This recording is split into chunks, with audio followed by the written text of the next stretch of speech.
con el embarazo de mi madre, que fue, bueno, pues un embarazo en el que al principio pues no había ninguna complicación, pero es verdad que en el momento del parto pues hubo una serie de complicaciones y yo me quedé sin oxígeno en el cerebro durante un tiempo. Así que desde el minuto uno en el que nací, los médicos les dijeron a mis padres que yo iba a tener discapacidad intelectual. Y bueno, yo tenía 4 hermanos mayores que ya estaban en el colegio y mis padres dijeron que el que yo tuviera discapacidad intelectual pues no implicaba que no pudiera estudiar en el mismo colegio, así que cuando llegó el momento pues entré a estudiar en el mismo colegio que ellos. Y bueno, pues la experiencia en ese cole bastante mala. Por ejemplo, con los compañeros, pues en primero o segundo de primaria, cuando empezamos a hacer cosas más complicadas de números, o por ejemplo cuando empezamos a leer y a escribir, bueno, pues mis compañeros se dieron cuenta de que yo tardaba mucho más tiempo que ellos en aprenderlo. Entonces ellos, bueno, pues se reían, por ejemplo, de mí a la hora de salir a hacer los ejercicios de matemáticas a la pizarra. Y bueno, pues por ejemplo también me pasaban las excursiones, que mis compañeros no se querían sentar conmigo. Y bueno, pues yo normalmente terminaba sentándome con el profesor que fuera a la excursión con nosotros. Y ahora que hablas de los profesores, ¿con los profesores qué tal, Raquel? Pues en general y con la mayoría algo mejor. Aunque también os tengo que decir que yo con los profesores lo que me pasaba es que yo sentía como que lo que me hacían sentir es que yo era vaga o era tonta. Entonces tampoco me sentía del todo cómoda. ¿Y tuviste alguna experiencia significativa así con...? Pues sí, hubo una profesora de matemáticas con la que, bueno, básicamente llegó hasta el punto de que ya no es que ella me hiciera sentir vaga o tonta, es que ella directamente en clase decía que yo era vaga. Y llegó hasta el punto de incluso decirlo en reuniones de padres, delante de todos los padres de la clase, de mis compañeros de clase. Así que claro, yo con esta profesora, pues la verdad es que yo me sentía muy humillada y vamos, me sentía muy enfadada y llegaba a casa diciéndoles a mis padres que esta profesora me tenía manía. O sea que, bueno, con esa profesora fue la experiencia más difícil, con el resto, bueno, pues algo mejor, pero tampoco muy allá.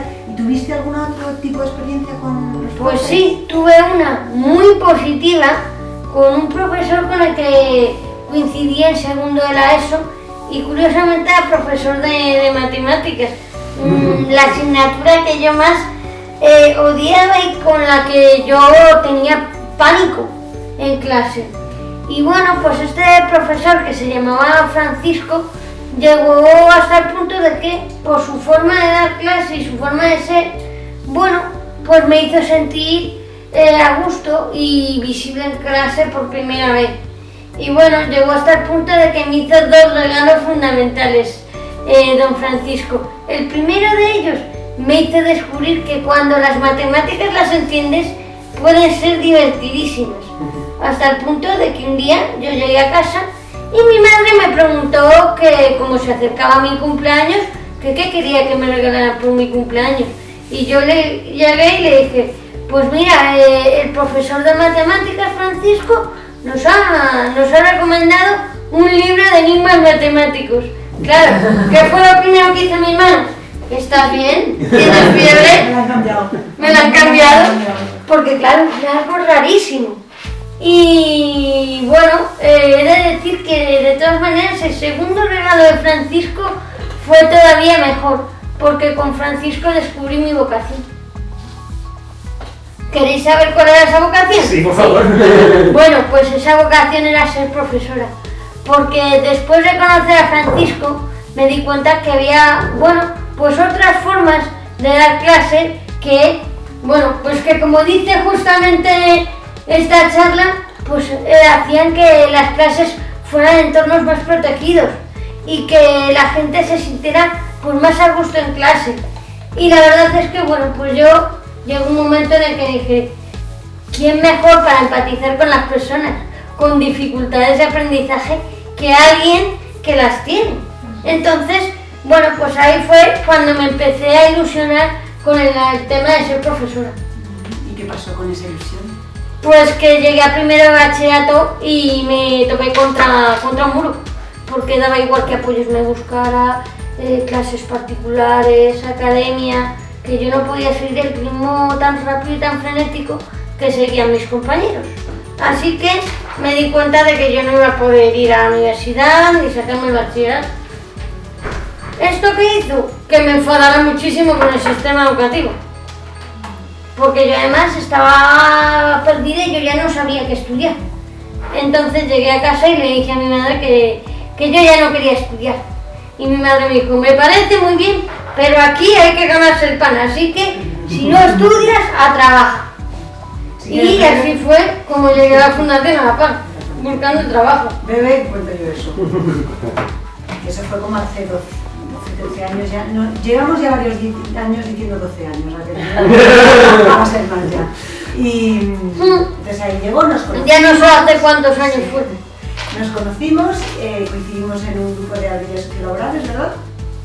Efectivamente. Y a partir de ahí... bueno, pues empecé a trabajar en una empresa de auxiliar administrativo y estuve un año trabajando allí hasta que ya escaneé todos los documentos y mi contrato acabó. Y bueno, pues mientras estaba en el paro, me hablaron desde la Fundación a la Paz, pues me hablaron de un curso de formación de formadores para personas con discapacidad.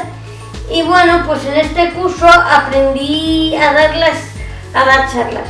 Y la verdad es que este curso para mí fue muy especial porque fue el primer curso que di en el que todos los alumnos teníamos discapacidad intelectual. Y eso a mí me permitió algo muy importante, que es que yo hasta ese momento solo había detectado los problemas que tenemos en el entorno educativo. Pero ¿cuál fue mi sorpresa cuando descubrí que esos mismos problemas los tenemos en todos los ámbitos? Entonces, claro, al conocer a otros compañeros, pues por ejemplo me contaban, que ellos a lo mejor se iban con su club de ocio a un bar y por ejemplo, a pesar de que todos tenían más de 18 años, no les querían vender cerveza por tener discapacidad. Entonces, claro, aquí mi vocación dio un giro, porque yo ya no quería transformar el sistema educativo. Dije, no, yo lo que quiero es dar charlas y transformar la sociedad de arriba abajo, porque este problema es mucho más grave de lo que yo pensaba. Y así fue como conocí la conciencia colectiva. Cuando a mí me lo contó dije, ¿esto se llama conciencia colectiva? Sí. Pues, o sea que bueno, a partir de ahí empezaste a dar charlas, ¿verdad? Estuviste en distintos trabajos. Sí, y bueno, pues en uno de ellos, bueno, pues yo tenía un puesto de responsabilidad. Y bueno, pues es verdad que yo, bueno, pues estando en ese puesto, pues por ejemplo, es verdad que yo, por ejemplo, pues a veces no me daba cuenta y usaba mi privilegio y mi poder contra otros compañeros. Porque bueno, ahora luego después hablaremos un poco más de eso cuando entremos en Efectivamente. En eso. Y luego hace como 3 años empezaste a trabajar en la fundación ya. Efectivamente, hace casi 3 años. Pero luego ya pues somos compañeras del mismo departamento desde hace como 3 años, aunque trasteábamos desde hace mucho. Y estás trabajando en la fundación como formadora, ¿no? Efectivamente. ¿Y cuál es tu proyecto favorito? Pues mi proyecto favorito es un proyecto que tenemos con colegios, porque al final también era esa parte de mi vocación, entonces estoy muy contenta porque al final he encontrado también mi forma de transformar el sistema educativo. Y sí, no es como me lo había imaginado cuando conocí a Francisco, pero os puedo decir que esta forma de ser profesora no la cambiaría por nada porque es que me encanta. Me parece divertidísimo. Muy bien. Bueno, Raquel, una preguntilla que vas a hacer aquí. ¿Tú por qué crees que pasó lo que pasó Pues en el colegio? pasó por algo que he traído aquí, justo. Vale. ¿Qué es esto? Una etiqueta. Efectivamente, es una etiqueta, porque muchas veces, bueno, la gente, en lugar de relacionarse con nosotros con normalidad, lo que hace es fijarse solo en nuestra etiqueta. Y esto es un error, porque claro, es verdad que yo, por ejemplo, porque cuando tú te relacionas con la etiqueta de otra persona, lo más probable es que la rechaces por las cosas que no tienes en común con ella. Y además de eso, el problema también es que tú no te das cuenta cuando pones la etiqueta, pero te estás perdiendo un montón de cosas que la persona a la que le cuelgas la etiqueta tiene y que te puede aportar.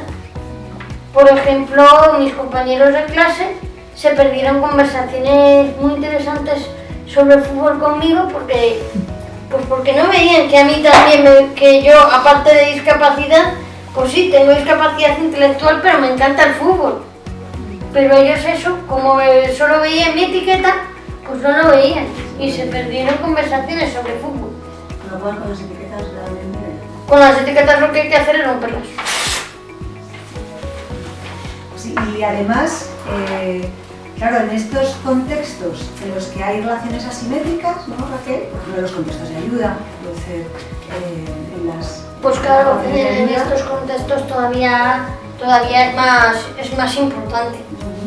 Es importante ser conscientes, ¿no? Efectivamente, ser conscientes de cómo nos relacionamos con el resto de personas, especialmente con las que tienen menos poder que nosotros.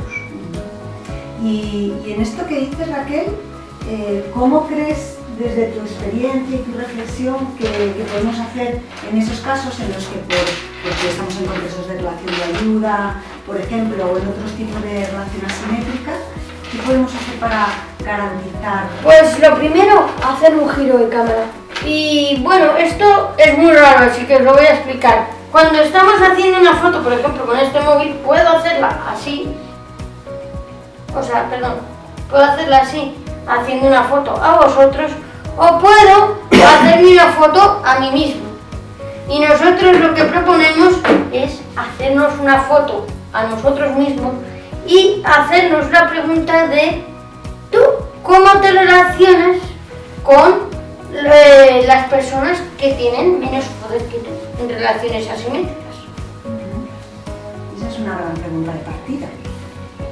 Sin esta pregunta de partida, aunque tengamos protocolos, aunque tengamos códigos de conducta, si no hacemos un viaje interior y identificamos cuál es nuestra realidad de relaciones asimétricas, pues podemos hacerlo sin darnos cuenta, podemos usar ese poder sin darnos cuenta. Entonces, os invitamos ahora como a despejar un espacio interior e identificar las relaciones asimétricas que habéis tenido, que tenéis.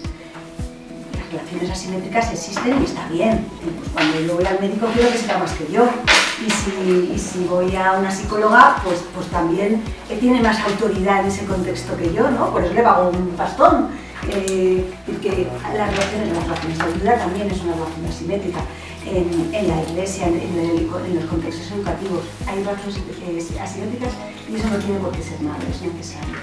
Efectivamente. Pero sí que es muy importante que en esas relaciones veamos cómo manejamos el poder. Entonces, os invitamos a que identifiques qué relación asimétrica tienes en la que tienes más poder.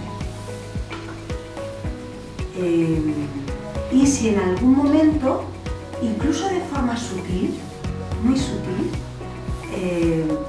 has utilizado ese poder, ese privilegio. Y también al revés, ¿no? Si en algún momento en una relación asimétrica No han usado contra ti. O también una relación asimétrica en la que diga esto, hay asimetría y respeto y reconocimiento, ¿no? Bueno, como que hacer, porque sí que pensamos que el código de conducta es un producto maravilloso siempre que hagamos el viaje interior, porque si no puede ser maloso, ¿no? Sí.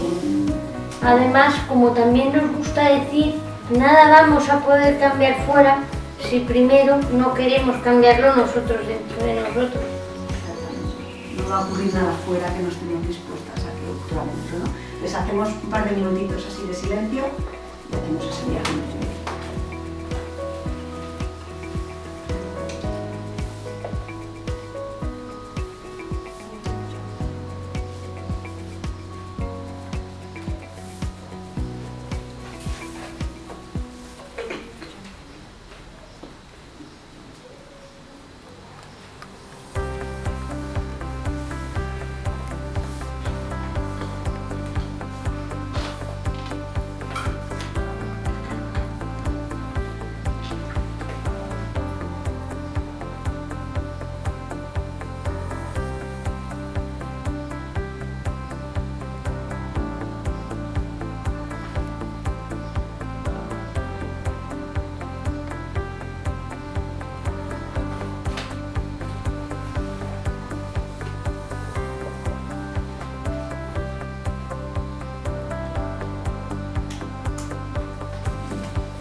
Si lo habéis identificado, apuntad, por favor, de qué os dais cuenta. Me doy cuenta de, o sea, mirando eso, de qué me he dado cuenta.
Y si alguien con libertad le apetece compartir de qué se ha dado cuenta, o cualquier cosa, ¿vale? Porque esto no es necesidad de compartirlo de las relaciones, si no os apetece. Pero algo que os venga con ese pequeño ejercicio, algo que... Bueno, yo es algo que además me comentaron recientemente. Yo tengo dos hijas de 27 y 24 años que viven con su madre y conmigo, lógicamente. Y bueno, pues tiene su propia personalidad. La mayor lleva ya 6 años trabajando y la pequeña, bueno, lleva ahí 2, que ahora está en un paro que se está formando en otras cuestiones. El caso es que, bueno, pues no se dejan aconsejar de la experiencia nuestra, no concretamente de su madre y mía, ¿no?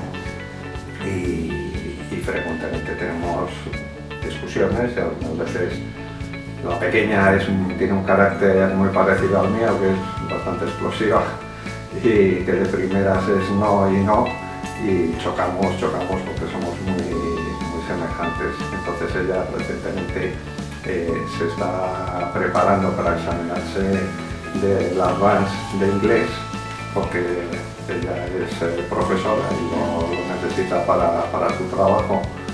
Y bueno, pues en este último año he pagado clases un montón, más en los años anteriores viajes al extranjero, Estados Unidos, no sé qué, y claro, ya llega un momento que te quedas un poco decepcionado, ¿no? Porque yo entiendo que se tenía que haber sacado ya el título, ¿no?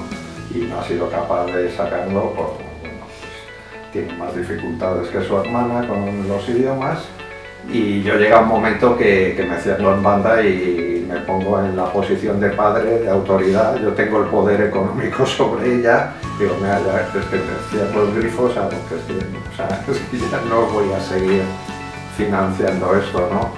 Y sí que es cierto que, bueno, pues a pesar de todo, ella dice, no, si me lo pago yo, pero bueno, al final es padre y ya en el último esfuerzo que estamos haciendo, bueno, pues he aceptado que ella financie el 50% y que se examina en las próximas 2 o 3 semanas.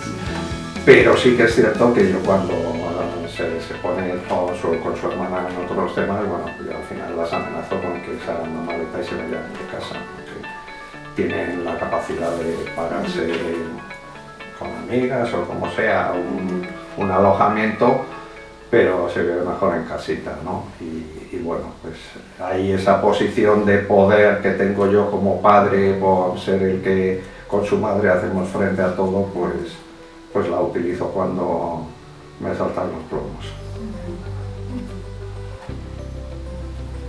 Sí, claro, la paternidad-maternidad es una relación asimétrica necesaria, es un contexto de cuidado, y en algún momento pues podemos entonces estar atentos a cuando esto es una relación de cuidado, incluyendo momentos de límite, porque poner límites muchas veces no es un abuso de poder, sino justo lo contrario. O sea, que poner límites no necesariamente es... otra cosa es que, incluso de hecho, a veces el abuso no viene por el límite y viene por la seducción. Es decir, que eso es, ¿no? El privilegio, el poder puede generar daño en el otro, a veces desde la violencia o el uso del poder así a lo primario, puede ser muy sutil por la manipulación y la seducción.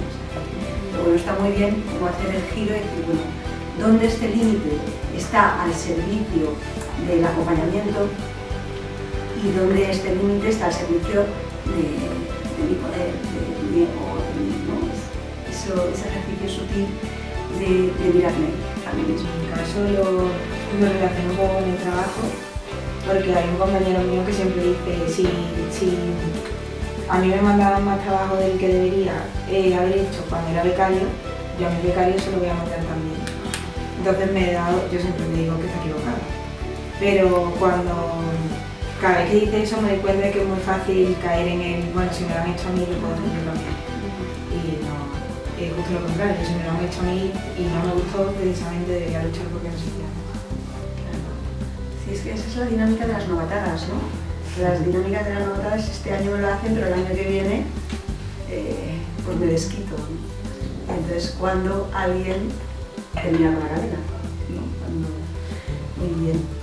Bueno, pues nada, la invitación es que este ejercicio lo hagamos permanentemente, ¿no? Preguntarnos como viaje interior, como pregunta interior, y también despejando espacios en los equipos para preguntarnos unos a otros y ayudarnos unas a otras a identificar cómo estamos manejando todo lo que tenemos, cómo estamos manejando la autoridad que tenemos, cómo estamos distribuyendo la autoridad, ¿no? O sea, que forme parte también, bueno, pues del orden del día, de nuestro trabajo de equipo, ¿no? Muy bien, bueno, pues esto de girar la cámara tiene que ver, como hemos visto, con el viaje interior. Y el viaje interior va a ser una persona, en este caso es Ana, que es una compañera nuestra que tenemos puesto frente, ¿verdad? La del triángulo naranja. Y Ana, como cada uno de nosotros y nosotras, pues tiene sabidurías, fortalezas y capacidades. Y nosotras nos acabamos de conocer ahora, pero sabemos que también. Que nosotras tenéis sabidurías, fortalezas y capacidades. Y aunque os acabamos de conocer, sabemos que también tenéis necesidades y necesidades. hay una dinámica cultural que dice que no. Sí. Pues, y los tenemos, los experimentamos, ¿no? Y resulta que nos relacionamos, cuando vayas a tú, en la vida, en el día a día, con nuestra familia, con nuestros compañeros de trabajo, cuando estamos en una experiencia de voluntariado internacional, nos encontramos ¿no? En este caso yo me gusta Sergio, que es un poco nuestro experiencia.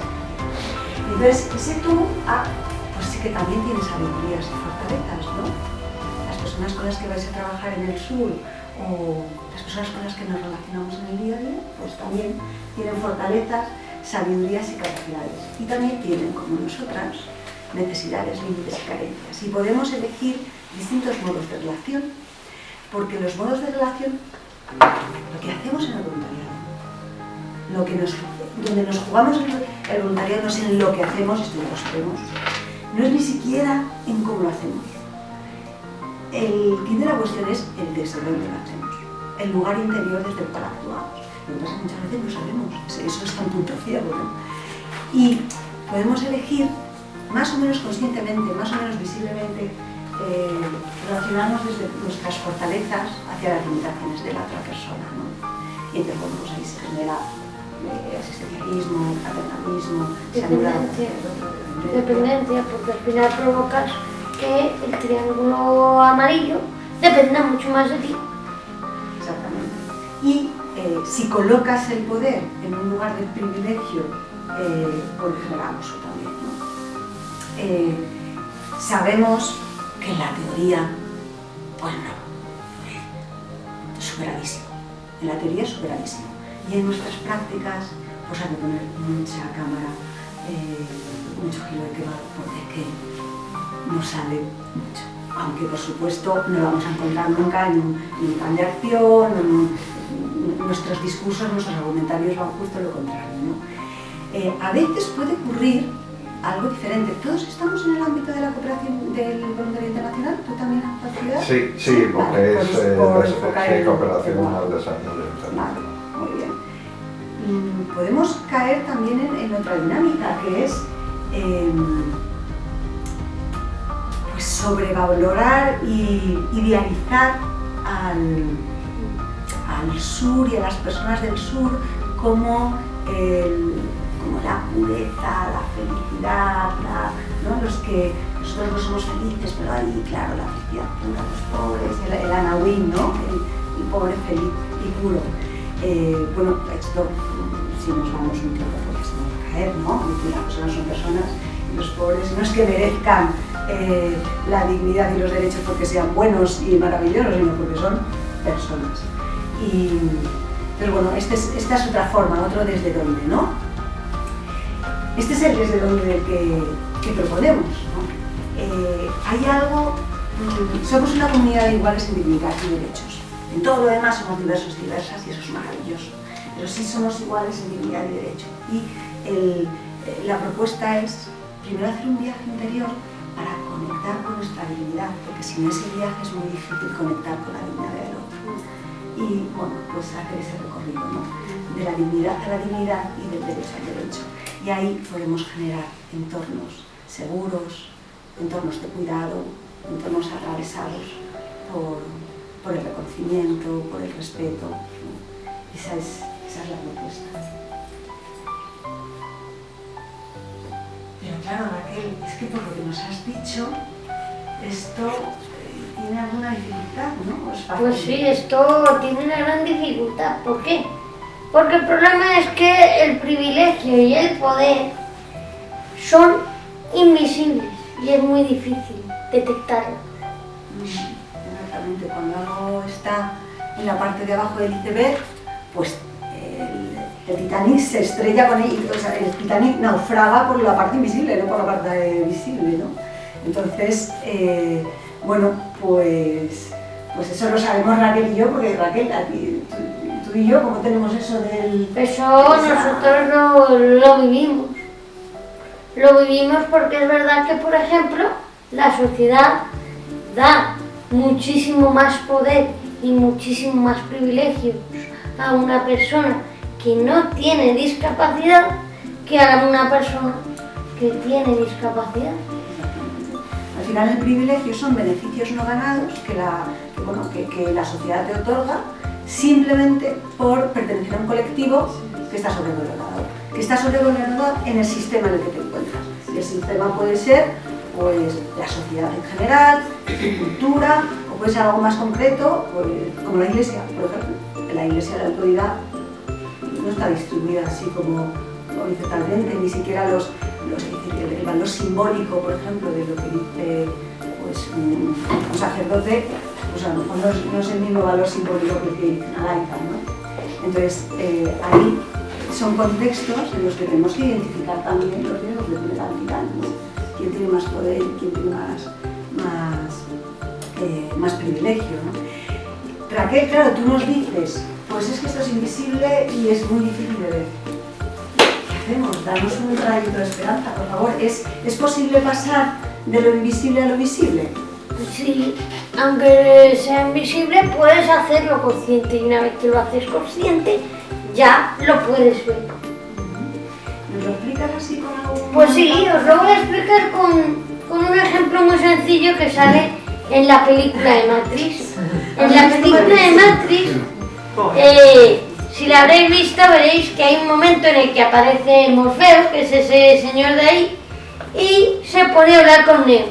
Y le dice, Neo, tengo 2 pastillas para ofrecerte, 2 píldoras para ofrecerte. La píldora azul, si te la tomas vas a olvidar esta conversación y esta noche cuando te vayas a la cama te vas a olvidar de todo esto y mañana vas a seguir con tu vida tal y como lo has tenido hasta ahora. Pero si te tomas la píldora roja vas a saber la verdad. Y Neo le dice, ¿pero qué verdad voy a saber con la pastilla roja? Y le dice, que somos esclavos de las máquinas. Dice, ahora bien, Neo, también tienes que tener en cuenta que cuando te tomas la píldora roja no hay vuelta atrás. Bueno, pues esto es un poco parecido. Cuando pasas lo que está en invisible a hacerlo visible, ya no hay marcha atrás y ya te cambia radicalmente. Exactamente, o sea, que de eso se trata, de tomarse pastillas, de tomarse píldoras rojas, ¿no? Y de ver lo que nos vemos, ¿no? Hacer mucha práctica de eso. Por una parte, se trata de eso, y por otra, y eso en el código de conducta me gusta que está identificado. Por otra parte, es el trabajar con las personas en situaciones de vulnerabilidad para que sean capaces también de identificar esos abusos, ¿no? Por cierto, me ha gustado mucho también que del código la forma de nombrar las personas en situación de vulnerabilidad, ¿no? ¿Cómo? Que lo ha corregido, sí. A ver, cuando nosotros hicimos el primer código de redes, hablamos de personas vulnerables. Qué vulnerables somos todas, ¿no? Y luego ya la vida te coloca en situación de vulnerabilidad, sí. Aparte, ¿no? Sí. Y que además uno puede estar en una situación de vulnerabilidad en un momento dado de su vida y luego no. Eso es, ¿no? Y puedes estar en un momento de situación de vulnerabilidad y al día siguiente de situación vulneradora. Total. Eso es. Bueno, mira lo que hemos, claro. ¿No? Sí. Claro. Entonces, sí, eso es interesante. De hecho, por cierto, no hemos dicho, lo hemos dado por supuesto, que habléis cuando queráis. Efectivamente, hablad cuando queráis, preguntad lo que queráis. Si hay algo que no entendáis y queréis que lo expliquemos de otra manera o que lo repitamos, pedírnoslo. O meter experiencias o lo que queráis. Bueno, pues vamos a entrarle un poco a eso. Y nos vamos a ayudar del tema de la vulnerabilidad, ¿no? Una pequeña reflexión sobre eso, porque nos vamos a hacer un poquito de giro vamos a rodear con otro tema que vais a decir, se han ido del tema. Confiad en nosotras que no. Le voy a hacer una pregunta a Raquel, me tiene una cuña publicitaria con lo nuestro, es la discapacidad. Raquel, cuando tú das charlas, que Raquel da muchas charlas sobre discapacidad intelectual en sitios, ¿no? Cuando tú hablas de la discapacidad intelectual, ¿dónde está la discapacidad? Ahí está un grupo de compañeros, ¿no? Efectivamente. Ana, que veíamos antes, que no tiene discapacidad, Sergio que sí, Carlos que sí, Sonia que no. ¿Dónde está la discapacidad? Pues antes se creía que la discapacidad estaba, por ejemplo, pues en Sergio y en Carlos, que sí que tienen discapacidad. pero el problema es que ahora sabemos que la discapacidad es siempre una interacción entre una persona y su entorno. ¿Por qué? Porque si tú trabajas con el entorno, puedes hacer que la discapacidad aumente o disminuya. Con la discapacidad física lo vamos a entender muy rápidamente. Viene una persona a un colegio, se encuentra, ella viene en silla de ruedas y se encuentra con un tramo de escaleras, su discapacidad aumenta, porque no puede entrar en ese colegio. Pero si luego encuentra una rampa en el mismo colegio, su discapacidad disminuye, porque hay una rampa.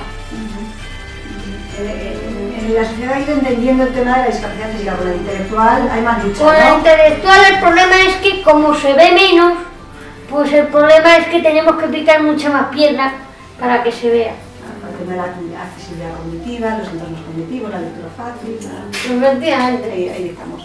Bueno, entonces, esto nos lo explica muy bien Raquel y tiene que ver también con esta otra pregunta. Entonces, ¿dónde está la vulnerabilidad, Raquel? Pues la vulnerabilidad, al igual que la discapacidad, es una interacción entre una persona y su entorno. ¿Por qué? Porque igual que podemos poner apoyos en el entorno para que sean entornos más accesibles, también podemos poner apoyos o podemos tomar medidas para que sean entornos pues más agradables, más respetuosos y donde todos estemos más a gusto y más protegidos. Exactamente. Con lo cual, la tarea de un plan de acción, por ejemplo, para generar entornos de cuidado, tiene que tener en cuenta trabajar la prevención y, por tanto, en los códigos de conducta tiene que haber, ¿no?, pues, una serie de indicaciones de cosas que no se pueden hacer, pero no podemos quedarnos ahí.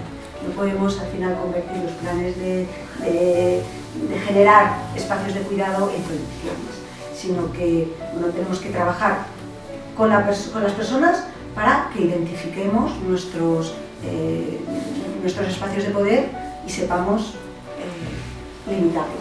Tenemos que trabajar con las personas que tienen situación de vulnerabilidad para que se empoderen y tenemos que trabajar con los contextos.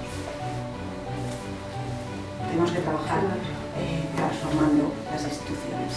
Y en algunas de nuestras instituciones hay mucho invisible, porque hemos naturalizado algunos contextos de violencia.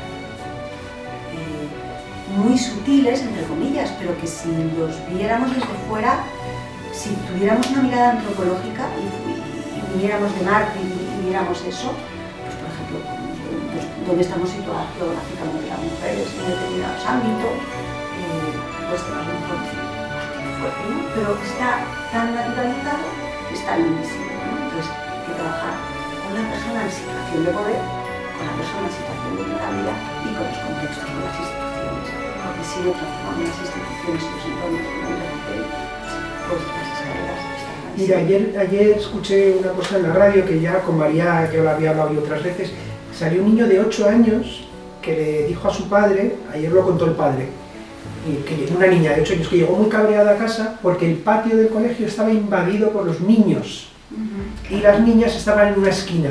Eso lo habíamos hablado María y muchas veces. Porque los niños juegan al balón y ocupan todo el patio, pero además en plan bruto. Y las niñas se arrinconan en una esquina y allí hacen sus cositas y tal. Entonces ella con 8 años ha escrito al director del colegio y firmado por sus compañeras para que eso cambie. Y fíjate que es una situación de vulnerabilidad, ¿no? Una niña con 8 años se siente ya vulnerable en el patio del colegio, ¿no? Y me acabo de recordar lo de los entornos, ¿no? Claro. Ese entorno para esa niña es de vulnerabilidad. Pero está naturalizado. Totalmente. Vamos, que espera, que el padre contó que la asociación de padres no lo entiende, que su hija haga esas cosas. Claro. ¿Sabes? ¿Por qué tiene que hacer esas cosas su hija, no? Claro, es que además los que están en entorno de privilegio, pues no lo ven. Los únicos que lo ven son los que están en esa situación de vulnerabilidad. Y que pueden nombrarlo si hay procesos de empoderamiento. Efectivamente. Por eso es muy importante el empoderar. Y de esto del empoderamiento, Antes nos has hablado de una peli y ahora nos vas a hablar de otra, ¿no? Para que Efectivamente. nos ayudes a entender esto del... Que ya está mayorcito, ¿eh? Sí, sí. Pues sí. Esta la ha visto Víctor. Sí, bueno, algunas de ellas. Aquí, Son muchas, no son como 6 o 7. aquí tenéis, bueno, una foto de mi saga de películas favorita, Harry Potter. Y bueno, diréis, ¿esto qué tiene que ver con el empoderamiento? Bueno, en las películas de Harry Potter, el protagonista es Harry Potter. Y es él el que decide qué hay que hacer en cada momento y cómo hay que hacerlo y cuándo hay que hacerlo. ¿Qué pasa? Que a veces pues tiene miedos, no sabe cómo hacer las cosas y entonces pues pide ayuda a los personajes secundarios que, bueno, pueden ser sus compañeros de clase, pueden ser profesores del colegio y bueno, en los procesos de empoderamiento y cuando estamos en procesos de ayuda es muy importante saber que funcionan igual. La persona a la que estamos ayudando tiene que ser la protagonista y tiene que ser un poco la que nos diga qué cosas son importantes para ella y qué cosas quiere hacer y cuándo. Y bueno, y los que estamos ayudando pues tenemos que estar ahí un poco pendientes de lo que nos diga que necesita esa persona, pero que sea un poco ella la que nos diga qué es lo que necesita. Y esto nos sirve para los discursos macro, que ya lo sabéis, pero nos sirve también para las relaciones de proximidad. Y de hecho el código aterriza a veces hasta ahí, ¿no? Si por ejemplo estamos en un contexto donde tenemos que ayudar a alguien al aseo, por ejemplo, tener la delicadeza, el respeto, el cuidado máximo de que la persona marque el ritmo, el contexto, el que vaya mandando, ¿no? Y esas cosas, yo creo que la redacción del código sí que tiene como esa delicadeza de bajar ahí, ¿no? Lo que tenemos como muy integrado en los discursos macro, pues también en la proximidad, que es importante, ¿no? Otra cosa que a mí me ha gustado también del código es que no es solo una retahíla de prohibiciones que ahora nos pueden generar como mucho miedo de decir niño y inseguridad, ¿no? De no sé cómo hacer y se la van a interpretar y me aparecerá y me va a hacer el niño. ¿No? Entonces no es solo no podemos hacer esto, ten cuidado con tal, no sé qué, sino que también tenemos que en paralelo generar propuestas de buen trato, ¿no? de cómo tejer espacios de buen trato. Y eso tiene en el código muy bien, pero a Raquel y a mí también nos apetecía compartir con vosotras un itinerario de reconocimiento que es el de Joaquín Quintana, que en realidad es el reconocimiento de la dignidad del otro, ¿no? Que tiene que ver con decirle a la otra persona, ¿no? al otro con el que nos relacionamos, te miro, te veo, te lo hago saber, te reconozco, te legitimo en tu singularidad y actúo en consecuencia. Y ese es el itinerario de las relaciones de cuidado, ¿no? Y Raquel, tú por ejemplo, ese itinerario, cuando nos has contado tu historia, ¿dónde estaba presente sobre todo? Con Francisco. El resto de los profesores me miraban, pero no hacían el resto del itinerario de reconocimiento. Francisco sí, Francisco me miró, pero es que hizo también el resto del itinerario conmigo. ¿Y cuál fue el segundo regalo? ¿Os acordáis el segundo regalo que le hizo Francisco a Raquel? ¿Os acordáis cuál? No nos estamos jugando, es solo no poner que esto ya es, con esto ya es suficiente, ya sería suficiente, ¿no? El no poner en riesgo a una persona. Nos estamos jugando el que nuestra relación también genere, facilite, provoque que la persona pueda sacar y descubrir lo mejor de sí misma, ¿no? Y que eso sea lo que aporta el mundo. O sea, Francisco tiene que ver con que Raquel esté aquí ahora, por ejemplo, ¿no? Y con lo que Raquel aporta al mundo. Entonces, que nuestras dinámicas de prevención de abusos no sean solo respuestas al miedo y prevenciones, ¿no? Sino que también solo desde los ejes del cuidado, desde el eje del cuidado, desde el paradigma del cuidado, podemos, al final nos construimos en alteridad, ¿no? Entonces regalamos al otro, nos regala al otro lo mejor de sí mismo. Muy bien, bueno Raquel, queríamos dar, por si acaso, esto de venir a hablar de nuestro libro, solo algunas pinceladas por si os encontráis a alguien con discapacidad intelectual. De esta Raquel, como ya nos vamos... Entonces, ¿qué pasa? Que el sarcasmo, la ironía, las metáforas, no las entendemos. Y bueno, además de eso, es que, bueno, pues os voy a contar una anécdota que a mí me pasó con mi hermana. A mi hermana y a mí nos encanta montar en bicicleta. Y hace unos cuantos años estábamos montando en bicicleta y bueno, pues ella me dijo, yo me voy a colocar por detrás. Raquel, si te digo, tírate a la derecha, tú te tiras. Y yo dije, perfecto. A los 5 minutos viene un coche a toda velocidad y mi hermana me dijo, Raquel, tírate a la derecha ya. Y yo, ¿qué hice? Tirarme a la derecha. Claro, me hice una herida en la rodilla, mi hermana se levantó súper asustada de la bicicleta. Pero Raquel, ¿qué has hecho? Yo, Jolín, ¿qué he hecho? Lo que tú me has hecho. ¿No me has dicho que me tire a la derecha? Pues yo me tiro.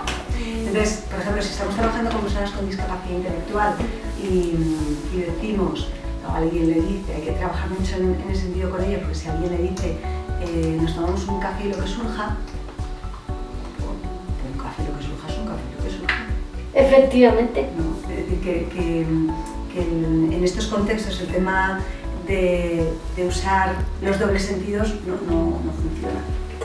No puedes decir, pero si yo le dije lo que surja. Lo que surja es algo, ¿no? Tiene que ser algo. Efectivamente. Nosotros entendemos un café y lo que surge es que luego va a haber lío y una persona con discapacidad lo que surja es... Efectivamente. Pues a lo mejor surge A mí me lo una janta de dijeron. limón. A mí me pasó eso, que a mí me dijeron, Raquel, me apetece tomarme contigo un café y lo que surja. Y yo, ¿qué pasa? Que dije, esto me ha sonado muy raro. Entonces, ¿qué pasa? Que aprovechando que yo todavía estaba aprendiendo una nueva ruta para ir al colegio, porque me acababan de cambiar de colegio, cogí y le dije a mi hermana, oye, una pregunta, un compañero de clase que tiene mi misma edad me ha dicho que quiere tomarse conmigo un café y lo que surja, pero yo no he entendido qué es eso de lo que surja. Y me dice, pues eso es que le pareces muy guapa y quiere tener lío contigo. Y yo dije, genial, gracias de que me lo aclares, porque entonces yo no quiero tomarme un café con él, porque no quiero que interprete que quiero tener sexo con él, no me atrae. Claro, entonces el tema de la literalidad sí que hay que tenerlo en cuenta en estas cosas. Y luego al final, ¿no? Enseña estrategias para decir que no y para pedir ayuda cuando lo necesitas. Efectivamente. Que también viene en el código, ¿no? A veces estamos en contextos, el contexto educativo, eclesial, a veces ha favorecido de manera más o menos explícita el decir sí, el obedecer. Entonces tenemos que tener mucho cuidado con eso, porque realmente a lo que hay que enseñar no es a obedecer a la autoridad, sino a tener criterio. Y cuando la autoridad se ejerce, saber identificar una autoridad respetuosa y una autoridad no respetuosa.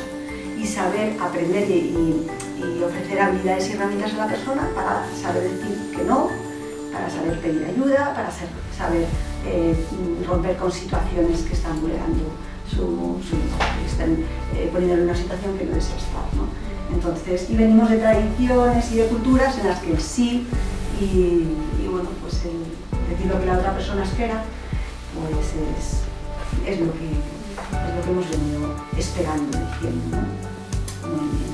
Bueno, pues como ya vamos terminando, que esta gente tiene mucho trabajo por delante, Raquel, ¿quieres terminar con algún deseo? Pues sí, ¿os acordáis de la píldora roja de la que os he hablado antes? Bueno, pues mi deseo con esta charla ha sido un poco tomarnos juntos la píldora roja para que así podamos ver el privilegio y sobre todo también reflexionar para que nunca lo usemos para abusar de nadie. Y bueno, al final también un poco mi deseo es que entre todos construyamos entornos que sean pues más protectores. Así que os vamos a regalar ahora una píldora roja para que lo tengáis pendiente. Ay, qué bueno. Muy que bien. siempre os acordáis. Si alguien es de Artigo, que nos lo tome, porque es una bomba que no sé. Efectivamente. Que la podéis guardar de símbolos si queréis. Efectivamente. Bueno, un aplauso, Raquel.